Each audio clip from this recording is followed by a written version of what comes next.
Terima kasih Anda masih bersama kami di Berita Banten, dan bagi Anda yang baru saja bergabung, kami hadirkan kembali 3 berita utama pagi hari ini.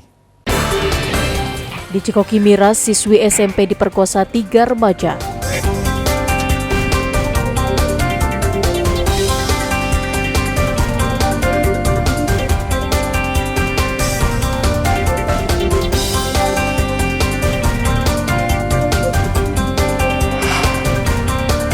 Gerbang ditutup dengan batu besar, murid di SDN 4 Anyar menangis histeris.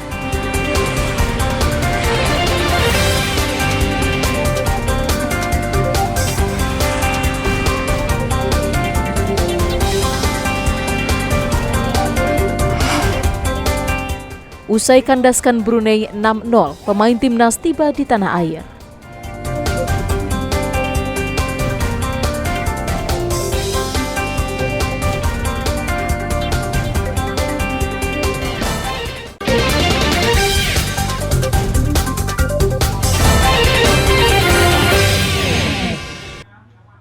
Ratusan warga yang berasal dari 3 desa yakni Desa Sumberwaras, Cipendei, dan Senang Hati, Kecamatan Malimping, antri berjam-jam demi mendapatkan bantuan. Warga menerima bantuan dari program Keluarga Harapan dan program bantuan pangan non-tunai sebesar Rp600.000. Ratusan warga rela mengantri berjam-jam menunggu giliran dari para petugas pos yang membagikan bantuan tersebut.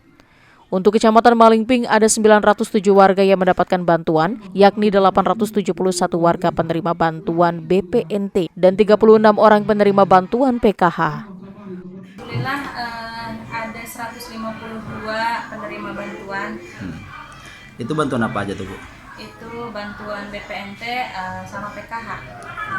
Semuanya berarti dengan uang ya, Bu ya? Iya, penyalurannya uang sebesar Rp600.000 tunai. Untuk penerima BPNT sekecamatan Malimping ada 871 dan KPM PKH ada 36 orang. Jadi total keseluruhan penerima bansos ada 907 untuk Kecamatan Malimping. Untuk 11 desa lainnya akan dibagikan di kantor pos Malimping. Diharapkan dengan bantuan ini, masyarakat akan terbantu di tengah masih tingginya harga kebutuhan pokok, salah satunya harga beras. Ariel Maranus dan Kusnedi melaporkan dari Kabupaten Lebak. Usai memenangkan laga tandang melawan Brunei Darussalam Selasa lalu, rombongan skuad Garuda Muda tiba di tanah air melalui Terminal 3 Internasional Bandara Soekarno-Hatta, Kota Tangerang. Satu persatu pemain timnas keluar dari terminal bandara, mulai dari pemain pencetak 2 gol, Hoki Caraka, Nadeo, Shaina Patinaba, Sandy Walsh, Rafael Strike, dan juru racik timnas Shin Tae-yong.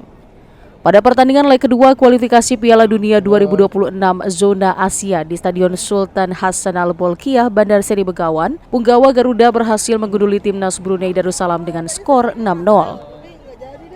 Pemain muda Hoki Caraka mencetak 2 gol, Egy Maulana Fikri, Witan Sulaiman, Rizky Ridho, dan Ramadan Sananta masing-masing mencetak 1 gol. Dengan agregat 12-0, timnas berhak melaju ke babak kedua yang sudah ditunggu timnas Irak, Filipina, dan Vietnam.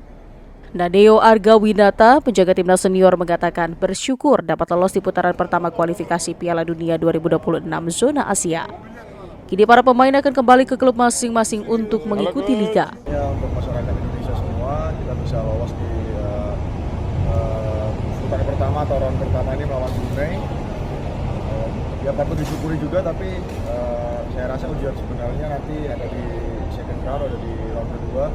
Semoga pas di second round nanti kita bisa menampilkan sesuatu yang maksimal, yang baik, dan bisa melaju ke fase yang lebih baik lagi.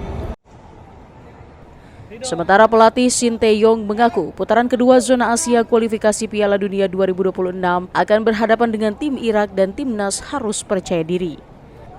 이제 또 어웨이고 그렇기 때문에 좀 더 우리가 이제 맞받아치는 것보다는 우리가 어떻게 상대 진영에 가서 우리 경기 할 수 있을지 선수들한테 그런 자신감 그런 것이 상당히 중요하지 않을까 생각합니다. Memang lawan Irak, apalagi kita away ya, jadi pastinya lebih kuat dan lebih baik daripada kita. Jadi sebenarnya yang penting percaya diri pemain bagaimana bermain di daerah lawan.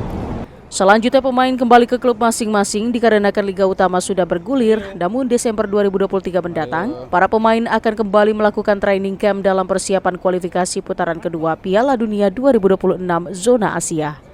Ariel Maranus dan Taufik Saleh melaporkan dari kota Tangerang.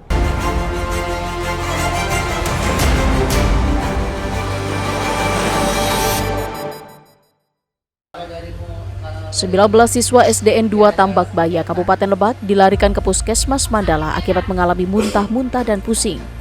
Belasan siswa ini diduga keracunan nasi uduk dan mie goreng yang dijual di kantin sekolah usai menyantap makanan saat akan masuk kelas. Salah satu siswa mengaku gejala muncul tidak lama setelah mengonsumsi nasi uduk dengan lauk tempe dan sambal. Sejumlah siswa mengaku sering membeli nasi uduk di warung tersebut.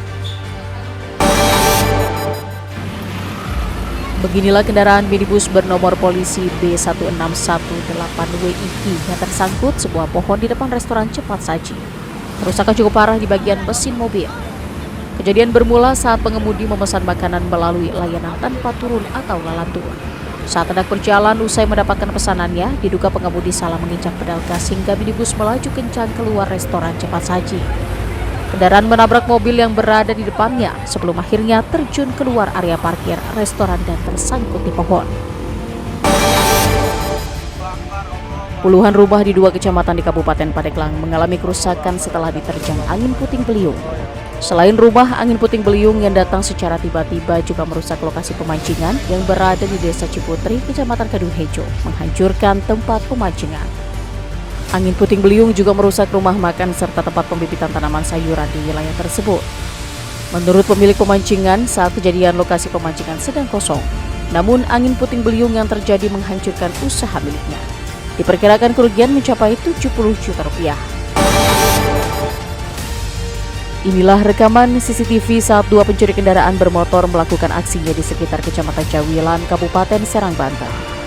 Setelah dipastikan aman, salah satu pelaku turun dari motor dan langsung mengambil sepeda motor yang terparkir di pinggir jalan. Pelaku dengan mudah mengambil karena motor tidak dikunci stang. Setelah mendapatkan laporan dari korban, anggota dari Polsek Cawilan pun langsung memburu pelaku. Polisi akhirnya berhasil menangkap 1 orang pelaku di wilayah Cilegon. Pelaku yang merupakan bapak 1 orang anak ini ternyata merupakan residivis kasus serupa yang baru beberapa bulan keluar dari penjara. Pelaku mengaku mencari sasaran motor jenis tertentu dan tahun tertentu karena lebih mudah dirusak lubang kuncinya dengan menggunakan kunci letter T. Pelaku mengaku hanya butuh waktu 3 detik untuk merusak kunci sepeda motor.